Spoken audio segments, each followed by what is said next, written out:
Fransa 2025-ci il Uşaq Avroviziya mahnı müsabiqəsində qalib gəldi. Ölkəni beynəlxalq müsabiqədə Le Deluz təmsil etdi. Fransa münsiflər heyətindən 152 səs, onlayn səs vermədən isə 96 bal topladı. Üçüncü yeri Gürcüstan təmsilçisi Anita Abgaryan tutdu. O, münsiflər heyətindən 121 bal, tamaşaçılardan isə 55 bal aldı. Geniş miqyaslı final şousu Olimpiya kəndində Gimnastika arenasında keçirildi və Gürcü təşkilatçıları çoxlu müsbət rəylər aldılar. Qeyd etmək lazımdır ki, Gürcüstan Uşaq Avroviziya mahnı müsabiqəsində ikinci dəfə ev sahibliyi etdi.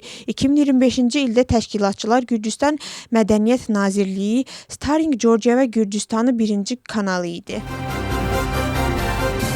Parlamentin payız sessiyası 19 dekabrda bağlanacaq və növbədən kənar sessiyaların 16 və 17 dekabrda çağırılması planlaşdırılır. Reglamentə əsasən payız sessiyası dekabrın 3-cü cümə günü bağlanmalıdır. Gələn həftənin sessiyadan kənar komitə həftəsi olduğunu nəzərə alaraq payız sessiyanı bağlamaq üçün deputatlar büronu çağıracaq və iclas bürosu iclası ilə bağlayacaqlar. Fövqəladə sessiyalara gəldikdə isə parlament bir neçə qanun sürətləndirilmiş şəkildə qəbul etməyi planlaşdırır. Parlamentin sədri növbədən kənar sessiyaların çağırılması üçün prezidentə müraciət edəcək. Zurab Girçi-Japaridze 19 dekabrda Rustavidəki 2 nömrəli həbsxananı tərk edəcək. Siyasətçi bu məlumatı sosial mediada paylaşıb. Qeyd etmək lazımdır ki, Zurab Japaridze parlamentin müvəqqəti istintaq komissiyasının iclasına gəlmədiyinə görə həbs edilib və girov müqabilində azadlığa buraxılıb. Lakin o bu məbləği ödəməyib və 22 mayda girov həbs əvəz edilib. Müxalifətçi siyasətçi iclas zalında həbs edilib. Həbsxanadan çıxdıqdan sonra Zurab Japaridze çox güman ki, yeni hökm gözləyəcək. Prokurorluq onu Cinayət Məcəlləsinin daha 2 maddəsi ilə sabotaj və xarici ölkəyə düşmənçilik fəaliyyətinə kömək və təhrik etməklə itham edir ki, bu maddələr 7 ildən 15 ilə qədər həbs cəzasını nəzərdə tutur. Qaxetiyə dəyən ziyanı hesablayırlar. Fəlakət Tel-Avivdə daxil olmaqla regionun bir neçə bələdiyyəsinə ziyan vurub. Güclü külək yaşayış binalarının damlarını zədələyib və ağacları kökündən qoparıb. Minlərlə abonent elektrik enerjisiz qalıb. Fırtına bir neçə bələdiyyəyə, xüsusən də Tel-Aviv və Saqaracoya ziyan vurub.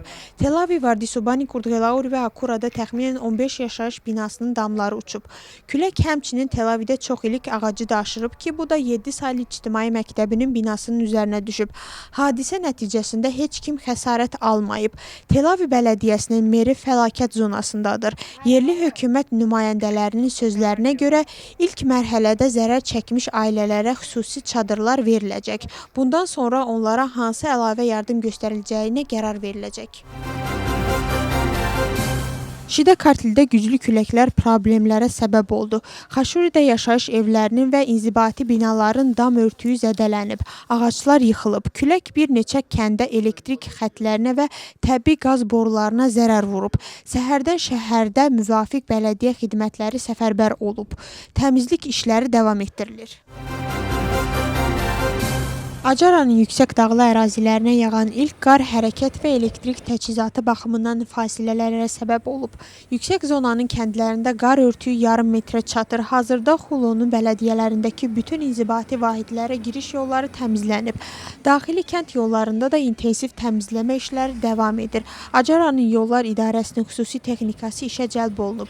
Hazırda yüksək qabiliyyətli avtomobillərinin hərəkəti məhdudlaşdırılmayıb. Qış dövrünə uyğun təkərlərlə və zərurət yarandıqda sürüşməyə qarşı zəncirlərlə yollarda hərəkət etmək mümkündür.